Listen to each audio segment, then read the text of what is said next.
we're going to be talking about too one of the biggest topics that everyone is struggling with in one way or another. And I'm really excited to bring you on because I think you have an interesting perspective. My focus is on helping women heal after toxic relationships so they can become the best version of themselves without spending years in psychotherapy if they don't have to. This means I end up talking about topics related to, of course, codependency, dysfunctional toxic relationships, and of course, the sources of that, which include attachment trauma. It could be normalized dysfunction growing up or otherwise childhood trauma, and even also, for the most part, children and partners of narcissists. I'm going to ask you about all of that because I know anyone listening has dealt with it in one form or another. We don't avoid it. Usually there's some way that it comes up, especially in this. And how did you get started though? Like what made you focus specifically on that? I mean, honestly, I was supposed to be a computer science nerd, working in the tech industry. I got into school, into college, couldn't hack the math portion of the computer science classes that I was taking, like the Java class. So went into criminal justice, loved it, and I enjoyed the white collar crime aspect of it, but I found myself more curious about why they did what they did and how did they get there. So I ended up graduating with a forensic psychology degree and also counseling psychology. So literally that's how I got here in terms of psychotherapy. And so I ended up going into foster care, which I really, really loved. See from where attachment trauma begins, right? I was working with people who were, they were teenagers that had a lot of big criminal histories. And working in foster care, I got to see how some people get where they are today. So I spent about 7 years working in foster care and then I've worked in substance abuse with veterans. I've worked in domestic violence shelters. I've worked on women's sexual trauma teams. But ultimately, the work in foster care helps me understand adults today with attachment trauma because I was literally able to see where it starts, how it starts, and recognize that even though the kids in foster care were of a lower socioeconomic status, as adults, we're all literally the same. Right. The difference is in terms of like resources. A lot of the dramas that adults were having, regardless of like your income growing up, it's all the same. Like they all had the same issues, whether it's a mom who neglected them, a father who neglected them, or who was verbally abusive. It was all the same, and that was a little surprising to me. So I got fascinated with understanding how attachment and trauma really does shape our personalities moving forward as we become adults. You really go into the workings of different things, don't you? It's really interesting. Like you're so curious about how things tick, what makes people tick, what how do they make their choices? And it's interesting because you've had such a huge subsection, multiple subsections of the population to kind of see how does this stuff play out. And I find it incredible, but not surprising what you said just now about how it doesn't matter the income, etc. It's kind of the same patterns playing out. I was often tasked with, deciding whether or not a parent and child would be able to reunify, right? And looking at, let's just say the father was in jail for crimes, like different crimes, being able to look at his history growing up, what happened in terms of his trajectory, and then whether or not he'd be able to be an adequate, safe parent, upon release, for example, because now they're requesting visitation, but because there's a case where, "Hey, you went to jail because you hurt your kid," you know, are they gonna have to be able to be a healthy parent moving forward? My history definitely helped me be able to assess, right? Because now you're not just looking at it from a psychotherapy perspective, you're looking at it from a legal perspective as well, and how their childhood where crimes were committed around them impacted their trajectory, which then landed them in a position of repeating the same patterns. Regardless of like what your background, we all repeat patterns regardless. And I think that when we understand the blueprint of that background, then we can say, okay, yeah, this was my history, this is my background, but I don't have to make the same decisions. I've had some really serious cases and humbling ones where you look at it as a clinician, you come in and you're admittedly kind of judgmental. You're like, oh my God, like, why would you do this? How dare you, allow your child to da da da. But then you get into their history and you realize they're making the same patterns. They're doing the same patterns as anyone would growing up, right? We take for granted, I think, our individual upbringings. Someone was there to tell us that this is wrong. For a lot of people, No one is really there to say, "Hey, this isn't okay." But when abuse is normalized, a parent then goes and does the same exact thing and they come before a court. I've had cases where they just force me to take a step back and say, "Yeah, but this person has experienced things that a lot of us have. They just didn't have someone there to say, 'Hey, you probably don't wanna do this,' or 'This is not healthy. This should not have happened to you.' And let's figure out what did happen to you so that we can make sure that it doesn't happen again moving forward with the next generation." It's interesting this because when you're saying the people you've worked with are quite serious cases and they've had this kind of come to a moment where they're in court and they're kind of being faced with this was wrong that you did, but we like the majority of people or many people, we don't get that come to moment, do we? So you kind of keep staying in the car with the GPS going and you don't really reassess like why does this stuff keep happening to me? You don't haven't had that like hitting the ground moment or maybe it hasn't been I don't know, like strong enough. Do you see like what are Mhm. some of the patterns that cause us to do that if we're finding ourselves in toxic relationships, but maybe it's not to the level of, some of the cases you've had in the past? We'll find ourselves repeating the same patterns because, again, just like those other cases, there's no one to say, "Hey, this is not normal." I think in the last 3 to 5 years, we've started to normalize taking a break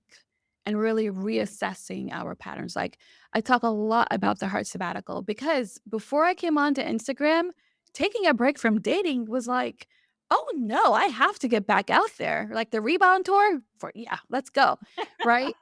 And I'm serious because, like, my clients would before I got on Instagram, my clients would bring in, like, different posts, and it was all about finding your soulmate. I would see things like, "Well, when a man spends 3 or 4 days with you or spends a lot of time with you, and then he disappears for 3 to 10 days, it's okay, he just needs time to jump back into his masculine because he spent so much time in the feminine with you." And I'm sitting there like, "This is avoidant behavior. That's all it is." But we normalized it, and we tell women to just sit there and say, it's okay, just sit there and wait, just lean back instead of questioning, is it normal for someone to just disappear for days on end? And those are some of the things that we normalize. Now, we might normalize it simply because we had a parent that disappeared for days on end. I had a parent. It's not so much that she disappeared, she was working, right? But she was working like, in another city for days on end, right? And so for me, it was normal for a parent to just not be around. We talked on the phone, but she wasn't around. That was normalized. How many of us have parents that we literally only saw in the evenings when they got home for a couple of hours? We go to bed, rinse, wash, repeat until the weekend. So we experience emotional neglect and we normalize that stuff. Before getting on Instagram, I was a little like reticent to get there because I was just like, well, everyone thinks that this stuff is normal. I'm gonna be talking about things that go against the grain. And eventually I just got over it because I was like, but this is the stuff that fuels dysfunction. We normalize emotional neglect. I mean, even there's still some pockets of it, but I think for the most part, we normalize that kind of stuff because it's what we grew up with. And so the reason why that happens is what we call repetitive compulsion. Whatever we grew up with is what was normalized. Whatever's normalized is what our brain sticks to. So because it does not like change, if you have a pattern, it is predictable. There's this part of your brain that says, my only job is to keep you safe. That's it. It does not care whether or not you're happy, right? So if going down the stairs via the elevator, which is the easy button, is what you've done to get quickly out of a burning building, that's where you're going to go. You're not going to want to go down the steps. But this time around, the long way down might be the safest way. So a safe partner comes along that's not giving you the volatility, the chaos, the confusion. You're going to be like, they're not giving me the sparks. And so that's what we chase is that volatility because growing up, maybe, and this is a common one I saw in foster kids and of course like regular homes, the only attention you get from your parent is when you get bad grades, for example. So that's when your parents like, "What's wrong? Why is" my mom did this. "Why didn't you have, all 90s and above?" Which is like A's, right? And you realize that when I get in trouble is when I get their attention. So what do? We date people or you date people or you become the person in a relationship. You know that when you act up, that's when you get their attention, right? And that's normal. And so instead of our adult brain saying, but this is not normal, our brain says, oh, but this is what we know. But I think that when we get on a healing journey, we can say to ourselves, Yeah, but that's abusive. I probably shouldn't curse them out. Yeah, it's abusive. I probably shouldn't disappear for 10 days because I'm angry. I shouldn't stonewall someone because my feelings got hurt, right? And so we have to like relearn and really question everything that we have been taught. All of these patterns that we normalize, it's not just the behavior we accept, but the behavior we're doing. Like you were saying in the case of, oh, I'm going to curse this person out because I don't hear from them like the exact time that I want. And then when you were saying about how people who, if you grow up not seeing your parents a lot, which I think a lot of us felt that way, especially if you had single parent home. I did as well. Mom was always working. It can feel almost suffocating sometimes when you're with a safe partner who is always there for you and always available. That feels almost wrong in a very weird way, doesn't it? And I never thought about it till you said it that way, but I'm like, yeah, actually I struggled a lot early 20s because of this, thinking, "Oh, this person's too available." But the thing is, it's what you've always wanted, right? But you've grown so much in your avoidance that you learned to kind of train yourself to not want connection, to not want closeness. Something that I found with like foster kids, and it happens with us too, it just happens to be more pronounced. That's why you have sometimes in relationships, let's just say you're anxiously attached, you get with someone who's secure, you can often resent them for giving you what you always wanted. So you test them and you sabotage your relationship by pushing them away, sometimes knowingly because you're like, you're not real. You don't really love me. You can even look at them and say, well, you had an upbringing that I didn't have. And now I hate you for it. I love you as my partner, but I also find that I have some resentment towards you because you have everything that I've wanted and now you want to give it to me. And because of that questioning of our self-worth, we reject it. So I think a lot of us, especially my audience, I love y'all, but will say, I just need to find a secure person. And it's not often that simple because just like we sabotage the relationship with someone who's volatile, we'll do the same thing with someone who is secure just for different reasons. Do you find that with these situations, because all of this all of this was knowledge I needed 15 years ago for sure. Um, Trust me too. do you feel like, because it's interesting this point you just said about how the secure attachment person often comes from an upbringing that encouraged that, and I've definitely found that personally. How do we start to get into that level of attachment if we are anxious or we are avoidant and we haven't had that upbringing? And this is a huge question. I know it's not something solved in a podcast, but like what are some of the thinkings or the behaviors that you notice that help someone start to shift into that? Into being more secure. Yes, yeah, if they haven't had that upbringing at all. It's a combination of things. So it's something I always talk about, which is mindset, heart work, and body work, for example. So your mindset, for example, around boundaries, a lot of us weren't taught that boundaries are healthy, that it's okay to have them. What I usually say is this: your mindset around boundaries, your standards. For a lot of women, they tend to date Peter Pan types, or men, they tend to be like what we call Captain Save a House. They want to come and save someone. It's the same person, just in a different gender. And so their standards are pretty low because for them, they confuse pity with love. You're dating someone who doesn't have the skills to have an adequate adult life direction, so you have to come in and save them. Your mindset has to say, well, I have to raise these standards. Core values. An example I can give you is because, believe it or not, you hear it a lot in couples therapy. I can cheat on my partner because you didn't give me enough attention. That person does not have fidelity as a core value. These are things that become the building blocks, the foundations of your relationship. So, if fidelity is a core value, it means that neither of us are going to jump to cheat on each other just because we're not getting enough attention, just because we feel emotionally neglected, because our feelings are hurt, because our ego is bruised, for example. And then there are deal breakers from a heart work perspective and then from a somatic perspective. So, I often tell people this is our micro, right? And out there in your bigger world, that's your macro. So if you learn here how to self soothe in that moment, when they don't call you back in 7 minutes, you can ask the same questions of yourself that I'm asking you. Well, why are we really upset right now? Do I feel abandoned? Do I feel invalidated?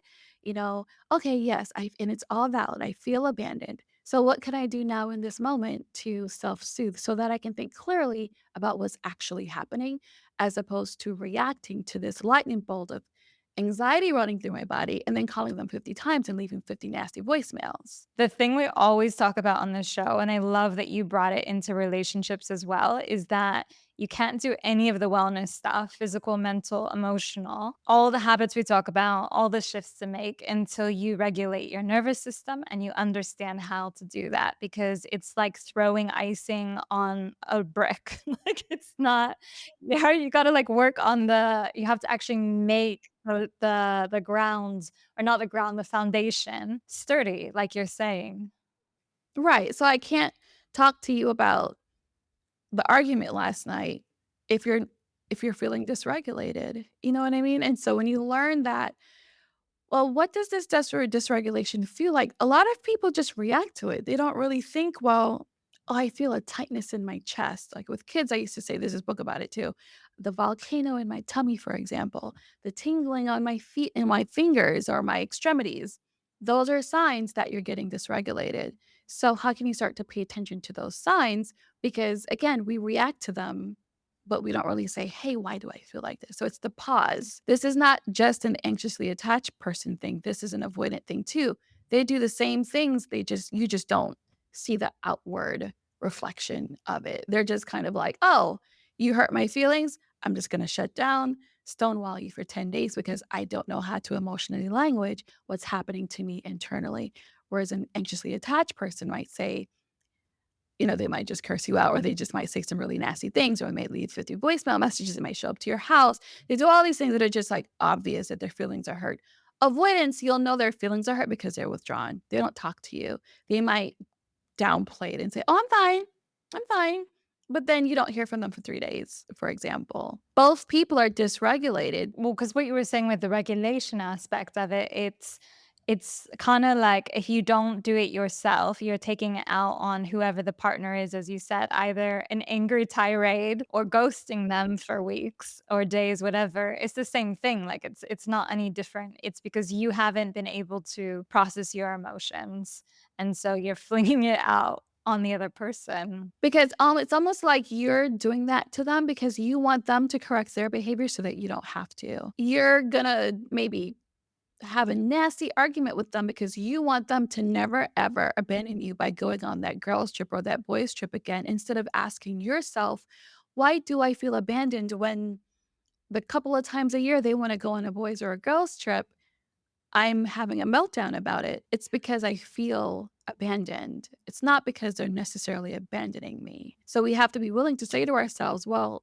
why do I feel this level of disruption and dysregulation internally because this person is not talking to me or because they're away from me or because they want to go hang out with their friends.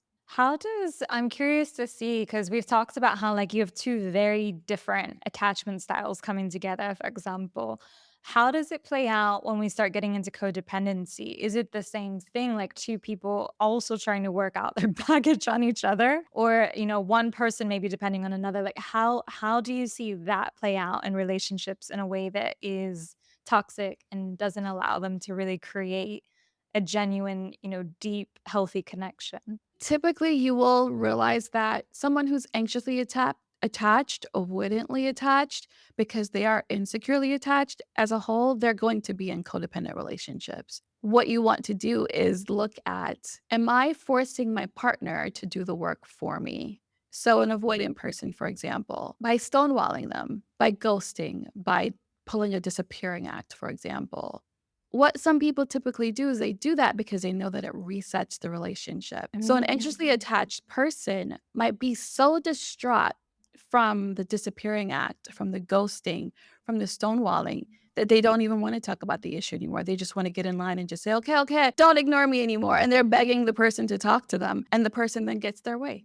They don't have to talk about the fact that their feelings were hurt because it's what was done to them. This is how that happens. Parents send you to your room, for example. Go to your room. You're grounded for 2 weeks, and they don't talk to you for 2 weeks. You just come home from school, you have dinner, you get sent to your room. You don't go see your friends, anything. So when you grow up, people who ignore you when they're mad at you become normal. So now your work is to look at, well, Why would I want to do that? This kind of insight, we're not taught this in school. We're often taught this when we go through a breakup and we're forced to look at our own codependency as a result. At what point do you look at it and say, "This is not a relationship that I am gonna try to salvage anymore"? I wanna say one person, right? But really, it's about when both people are no longer working for the relationship to be healthy. Those people definitely need to, like, separate. A lot of people are just choosing to be alone or choosing to be single because there's just so much dysfunction out there. The 1 or 2 things you think to not have this type of dysfunctional relationship, to really create a healthy one, the 1 or 2 things that people should focus on in themselves or in who they choose that can make it a different situation. So looking at your patterns, who are you who have you been historically attracted to? If you're like Bob the Builder and you're historically attracted to people who don't have a life plan or direction for their life or they're under functioning, what's that pattern all about? What will you look at internally? So for you, you were saying this idea of what are your patterns, but also like the one thing maybe in looking at who you're this is kind of related, who you're attracting, but also like, is there something to be conscious of when you're doing that? Or maybe the way someone acts with you, or things they say, or behaviors that could maybe signal, okay, this is a person that's potentially healthy relationship material, or someone who's like dysfunctional. I would say think about what green flags you want to see in yourself.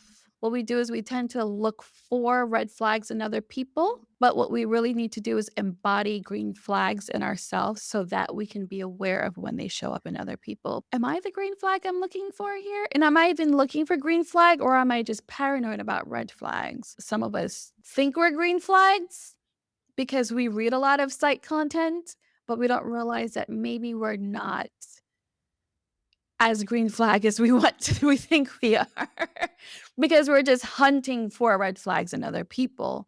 So that just keeps us hyper vigilant and emotionally unavailable. Discouraging when you initially hear it, but also encouraging because you're like, well, wait, this is something within my control.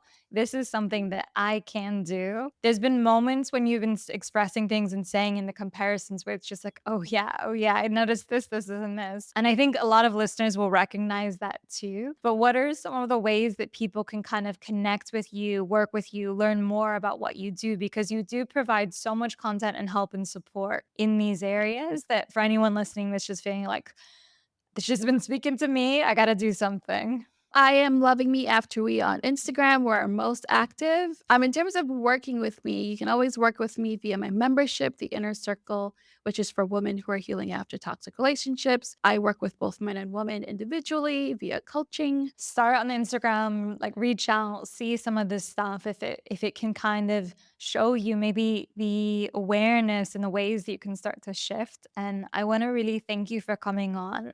There's a lot of stuff here to work through, but I feel like we've gotten through a nice, good chunk of it to give people at least, some starting points, so thank you so much for doing that.